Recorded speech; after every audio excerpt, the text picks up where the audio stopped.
Hi friends, today's topic is kinds of partnership అని అంటే types of partnership మనము ఈరోజు డిస్కస్ చేద్దాం. అంతకన్నా ముందు మళ్ళీ ఒకసారి పార్ట్నర్షిప్ అంటే ఏంటో డిస్కస్ చేద్దాం మనం.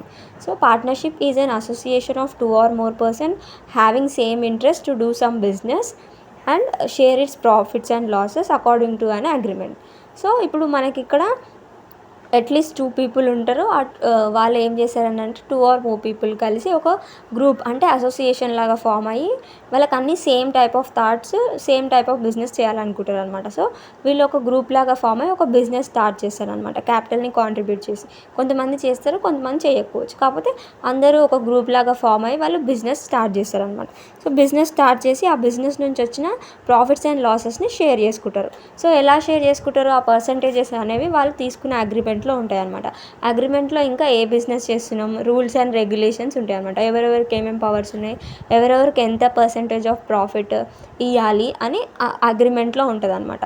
సో ఈ అగ్రిమెంట్నే మనం ఏమంటామనంటే పార్ట్నర్షిప్ డీడ్ అంటాం అనమాట. సో మనకి ఇంకా ఈ పీపుల్ ఉన్నారు కదా, ఎవరైతే పర్సన్స్ అసోసియేట్ అయ్యారో వాళ్ళని మనం పార్ట్నర్స్ అంటాం అనమాట. సో ఈ పార్ట్నర్స్ అందరినీ కలిపి మనం ఒక వర్డ్లో చెప్పాలని అంటే మనము పార్ట్నర్షిప్ ఫామ్ అని, కలెక్టివ్గా మనము పార్ట్నర్స్ అందరినీ కలిపి ఒక వర్డ్లో చెప్పాలని అంటే మనం పార్ట్నర్షిప్ ఫామ్ అని చెప్తాం అనమాట. So this is the meaning of partnership. ఇప్పుడు మనం కైండ్స్ ఆఫ్ పార్ట్నర్షిప్కి వెళ్ళిపోదాం. So kinds of partnership are classified into 3 types. So first one ఏంటనంటే based on duration, first one based on time, and second one based on liability, and third one limited liability partnership. So మనం based on టైంకి first discuss చేస్తాం అనమాట. So based on టైంలో first one based on time, based on డ్యూరేషన్ని మనం based on time అని కూడా చెప్పొచ్చు. So first one based on డ్యూరేషన్లో మనకి ఫస్ట్ వన్ వచ్చేసి పార్ట్నర్షిప్ ఎట్ విల్ అనమాట. సో ఈ పార్ట్నర్షిప్ ఎట్ విల్ అనేది ఒక పార్ట్నర్షిప్ ఫర్మ్ అనేది ఇక్కడ ఫర్ ఇండెఫినెట్ పీరియడ్కి వాళ్ళు ఎస్టాబ్లిష్ చేస్తారనమాట. సో చేసేటప్పుడు వాళ్ళు ఒక పర్టికులర్ పీరియడ్ కానీ వాళ్ళు చెయ్యరు. సో అదేంటి అని అంటే ఇండెఫినెట్ పీరియడ్కి వాళ్ళు స్టార్ట్ చేశారు. కాకపోతే డిస్టర్బెన్స్ ఇవన్నీ రావడం వల్ల వాళ్ళు ఎప్పుడు క్లోజ్ చేయాలి అనుకుంటే అప్పుడు క్లోజ్ చేయొచ్చు వాళ్ళ విల్ ప్రకారంగా. సో వాళ్ళకి అనిపించిన దాని ప్రకారంగా వాళ్ళు క్లోజ్ చేయాలనుకుంటే క్లోజ్ చేయొచ్చు. కాబట్టి సో వాళ్ళ విల్ ప్రకారంగా క్లోజ్ చేయొచ్చు. కాబట్టి ఇది పార్ట్నర్షిప్ ఎట్ విల్ అని మనం చెప్తాం. So this is first one. Second one వచ్చేసి ఏంటనంటే పర్టిక్యులర్ పార్ట్నర్షిప్. సో ఇక్కడ పార్ట్నర్షిప్ అనేది, బిజినెస్ అనేది ఒక పర్టిక్యులర్ పర్పస్ కోసం స్టార్ట్ చేస్తారు అనమాట. ఒక పర్టిక్యులర్ వర్క్ చేయడానికి స్టార్ట్ చేస్తారు.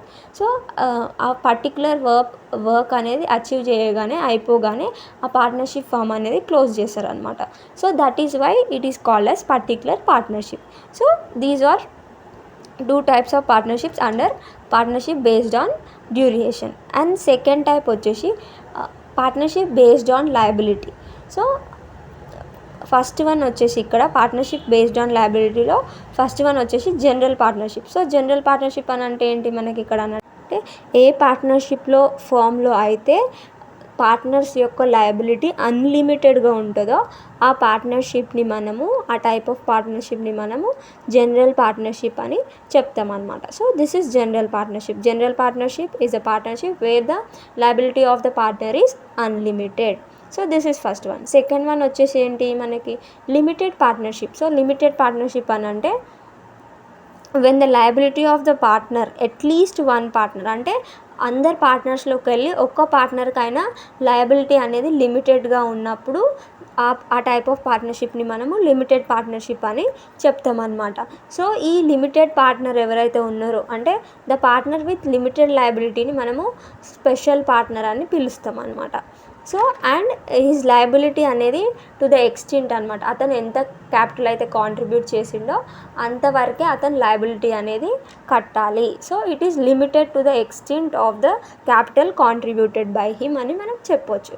So this is limited partnership అనమాట. Next third classification, third type వచ్చేసి లిమిటెడ్ లయబిలిటీ పార్ట్నర్షిప్. సో ఇది కొంచెం స్పెషల్ అనమాట. సో ఇక్కడ ఏంటి అని అంటే మనకి పార్ట్నర్షిప్లో లిమిటేషన్స్ ఉన్నాయి కదా, కొన్ని అన్లిమిటెడ్ లయబిలిటీస్ ఇట్లాంటివి. సో ఇట్లాంటివి మనము ఓవర్కమ్ చేయడం కోసము గవర్నమెంట్ ఆఫ్ ఇండియా 2008లో ఒక యాక్ట్ పాస్ చేసిందనమాట. ఆ యాక్ట్ పేరు limited liability partnership act 2008. So ఇది మనకి March 2009 నుంచి ఫోర్స్లోకి వచ్చిందనమాట. సో ఈ యాక్ట్ ప్రకారంగా ఒక పార్ట్నర్షిప్ ఫర్మ్ అనేది అంటే మనము ఎల్ఎల్పి అనేది మనకి లిమిటెడ్ లయబిలిటీ పార్ట్నర్షిప్ అనేది corporate body and separate legal entity. So మనము పార్ట్నర్షిప్ ఫీచర్స్ చూసినట్టయితే మనకి అది partner and partnership are one and same అన్నంగా. సో అట్లాంటి లిమిటేషన్స్ని ఓవర్కమ్ చేయడానికి ఎల్ఎల్పిని ఈ యాక్ట్ ప్రకారంగా మనము corporate body and separate legal entity అని చెప్పడం కోసం ఈ యాక్ట్ తీసుకొచ్చారనమాట. సో ఎవరైతే పార్ట్నర్స్ లాఫుల్ బిజినెస్ చేయాలి అని అనుకుంటున్నారో, ప్రాఫిట్స్ ఎర్న్ చేయాలని అనుకుంటున్నారో, ఇన్కార్పొరేషన్ డాక్యుమెంట్ కోసం అది మనము అప్లై చేసుకొని తర్వాతకి అది రిజిస్ట్రార్తో ఫైల్ చేసుకుంటే మనకి ఇది ఒక కంపెనీకి ఎట్లాగైతే సపరేట్ లీగల్ ఎంటిటీ ఉంటుందో పార్ట్నర్షిప్ ఫర్మ్కి కూడా సపరేట్ లీగల్ ఎంటిటీ ఉంటుంది అనమాట. సో ఈ విధంగా మనము రిజిస్ట్రేషన్ చేసుకొని ఇన్కార్పొరేషన్ సర్టిఫికేట్ వచ్చిన తర్వాత రిజిస్ట్రార్తో ఫైల్ చేసినప్పుడు మనకి ఈ లిమిటెడ్ లయబిలిటీ పార్ట్నర్షిప్ అనేది ఫామ్ అవుతుంది అనమాట. సో ఈ లిమిటెడ్ లయబిలిటీ పార్ట్నర్షిప్కి కంటిన్యూటీ అనేది పర్పెక్చువల్ సక్సెషన్ ఉంటుంది అనమాట. సో ఎవరు పార్ట్నర్స్ వెళ్ళిపోవచ్చు, కొత్త పార్ట్నర్స్ రావచ్చు, అంతేగాని దీని కంటిన్యూటీ అనేది ఏం ఎఫెక్ట్ అవ్వదు like a company. So the partners will have limited liability అనమాట. సో అన్లిమిటెడ్ లయబిలిటీ ఉండదు ఇక్కడ లిమిటెడ్ లయబిలిటీ పార్ట్నర్షిప్లో. లిమిటెడ్ లయబిలిటీ అనేది పార్ట్నర్స్కి ఉంటుంది అనమాట. So this is limited liability partnership. So this is about the kinds of partnership, that is types of partnership forms. So I hope you are clear with the concept. If you have liked my explanation and think that it will be useful for you, please like, share and subscribe.